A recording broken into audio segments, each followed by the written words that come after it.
Good evening, everyone. I hope everyone is having a grand day.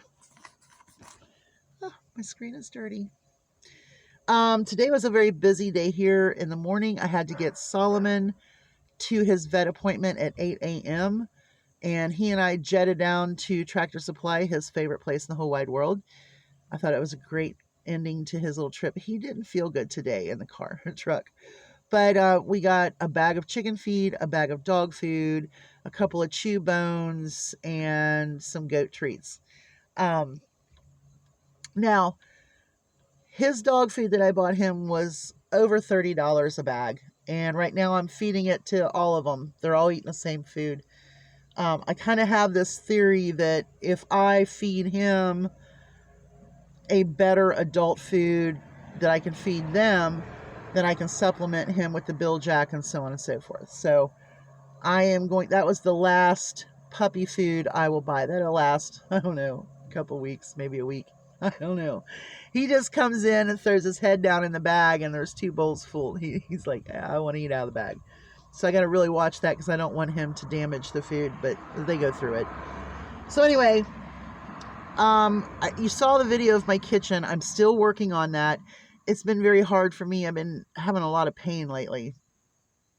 But what I'm going to do and what I did, I think it was 2 years ago, I went through all of my pantries. I went through my cabinets. I went through everything, and I pulled out all of the canned and dried food that we weren't going to use, whether it be expired or just something that I had that I really didn't need or whatever. And so I had these bins set up, and every day I would fix up chicken food from them bins. And they ate really well. My chickens did not look like they were hurting for anything. If you have old butter, sour cream, cheese, any of that stuff, your chickens love it. My chickens drink milk in the mornings. When I have it, when I have extra milk, I do put it out in the mornings. In the winter time, it's fantastic because by the time I get out there, of course, the water has frozen. It's early in the morning. I'm just filling waters and foods, and they can run over and get into that bowl of that bowl of milk, and they can start hydrating and getting nutrition immediately. Sometimes I'll even put some oatmeal in there to make it a little more grits or whatever I have. Sometimes with the chickens, the dirty eggs, I just scramble them up, put them right in with their feed. But making food out of the pantry. Okay, I have 3 north sides, a can of ravioli. Um, I have, I don't know, a can of peas or something like that. Yeah, mix it together, make some scrambled eggs, throw some oatmeal in there, make a big old goulash of stuff. And some chickens like stuff that other chickens don't. I have a chicken that will eat just about anything that I hand her, but the other chickens will walk right by it. Um, my Great Danes will eat green olives. I think it's basically just, because they don't want the other one to get it, but I think it's funny that they both suffer eating olives. Now, my mother had a Doberman named Buckwheat, and she would put all of the popcorn and old cereal scraps and crackers and stuff. She had like a feeder thing, and she'd put it out there. And that dog absolutely hated popcorn or any of that stuff. He really didn't want it, and he would make the god awfulest faces when he would eat it. He was eating it so the birds couldn't have it, and the intention there was just hilarious because he was a pretty boy too.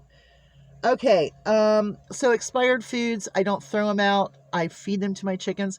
And my little rooster Tut, I had some cranberry jelly gelled in a can, and I put it out there, and he ate on that for 2 days. Make up some Jello, put that out there for him, put that in their water. There's all kinds of stuff you can do with your leftovers to feed your animals. And I think it's so important to save money. Um, you know, I do better at saving money on our food than I do the animal food because simply dog foods cat foods, but you really have to search those deals now, and you better hope that Kroger has a really good fuel incentive, or if you spend 30, you get 10 off, or 40 and 20 off. You got to really play that game with the pet food. And chances are your best deals are going to be those small bags. And, it's not unlike me to have like 8 little bags of dog food. Okay, so I get 2 days worth out of a bag. Oh well, it's fed. But this fall and winter, things are really going to change here, and I'm going to have all of that food sitting somewhere, and just pull from it to feed from for the animals. But the goats are going to be the hardest one to do that on. I'll just make sure I have plenty of pellets and hay. I need to go find good hay. Right now, I'm clipping off tree limbs, anything with leaves, and putting that in with them so they can get that. They're so fat and they love their treats. Okay, so that's about it. It was really just kind of rambling about feeding my animals, and I think that's very important, and it's a way to prepare. If you're, like I said, if you're doing your inventory and you find those things that you don't want or don't need or eat, feed them to your animals. Start an idea. Start some way to fulfill your animal's needs through getting rid of your food. Hey, if you feed it to your child, you should be able to feed it to your dogs, especially your chickens. Bye, y'all. Hugs from a distance.